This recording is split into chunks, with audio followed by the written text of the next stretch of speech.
7 खबर सबसे हटके।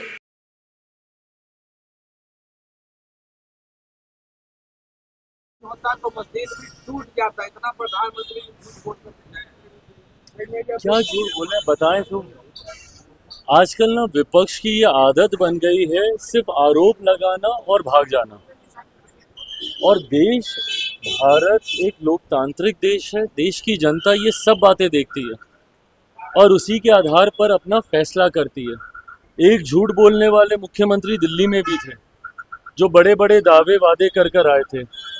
क्या किया देश की जनता ने 10 साल के बाद उनके साथ? उनको दिल्ली की सत्ता से बाहर कर दिया।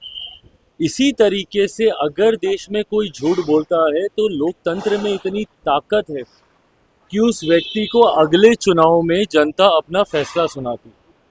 अब यही पैमाना है, यही मापदंड है, जिस मापदंड की बात आदरणीय लालू जी कर रहे हैं, ये वही मापदंड है कि देश की जनता ने निरंतरता में अगर तीसरी बार मेरे प्रधानमंत्री आदरणीय नरेंद्र मोदी जी पे भरोसा किया है तो इसका मतलब कहीं ना कहीं पिछली 3 बार से वो अपने वादों पर, अपनी बातों पर खरा उतर रहा है। आज की तारीख में प्रधानमंत्री मोदी के वादे, उनके वादों को पूरा करने की गारंटी है और यही कारण है कि आज तीसरी बार, ये कोई सामान्य बात नहीं है कि एक ही सरकार, एक ही व्यक्ति लगातार निरंतरता में 3 बार चुनकर आ जाए। इससे पहले जब ये हुआ था, आज से लगभग 6 दशक पहले, उस वक्त परिस्थितियां अलग थी, उस वक्त विकल्प नहीं थे।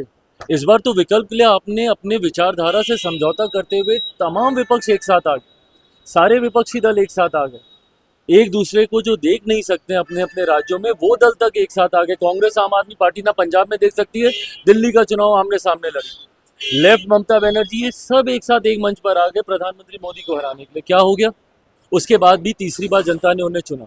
तो जब आदरणीय लालू जी ये बात कहते हैं कि अगर झूठ को नापने की कोई मशीन हो, अगर ये मशीन 90 के दशक में होती तो दूध का दूध, पानी का पानी उसी वक्त हो जाता।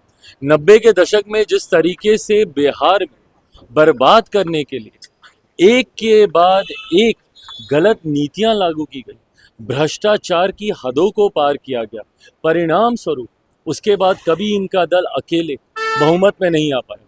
हमेशा इनको उसके बाद मुख्यमंत्री जी की बैसाखी का सहारा करके इनको सत्ता में आना पड़ा। तो दर्शाता है कि झूठ इन्होंने बोला था, जनता ने इन्हें नकारा। तीसरी बार मेरे प्रधानमंत्री को प्रधानमंत्री पद देने के बाद जनता ने उनके वादों पर मोहर लगाने का काम किया कि यही व्यक्ति हैं जो अपनी बातों को पूरा कर सकते।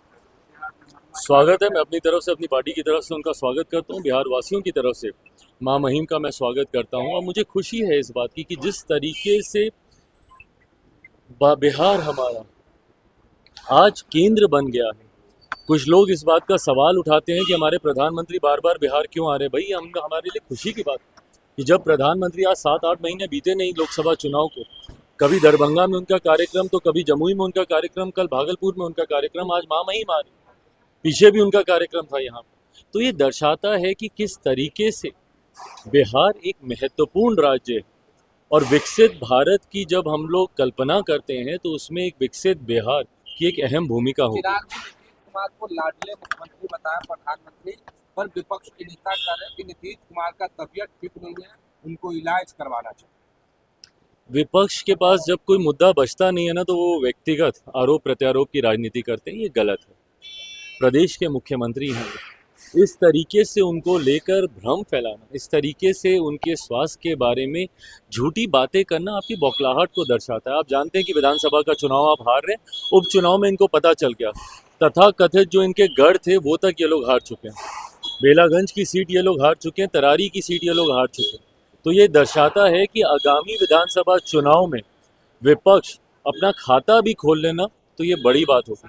225 से ज़्यादा सीटें जीतकर इस बार हम लोग सरकार बनाने जा रहे हैं। अब क्योंकि कोई मुद्दा नहीं बचा तो ये व्यक्तिगत आरोप पे विपक्ष आ गया है, जिसका जवाब भी जनता देगी। लालू प्रसाद यादव के बेटे हैं निशांत को कह रहे हैं कि आरजेडी ज्वाइन करने बेहतर हो। तेज प्रताप यादव भाई देखिए, ये अंतोगत्वा, ये फैसला एक व्यक्ति विशेष को लेना मेरी समझ के परे है कि क्यों बाकी के लोग इतने उत्साहित हैं।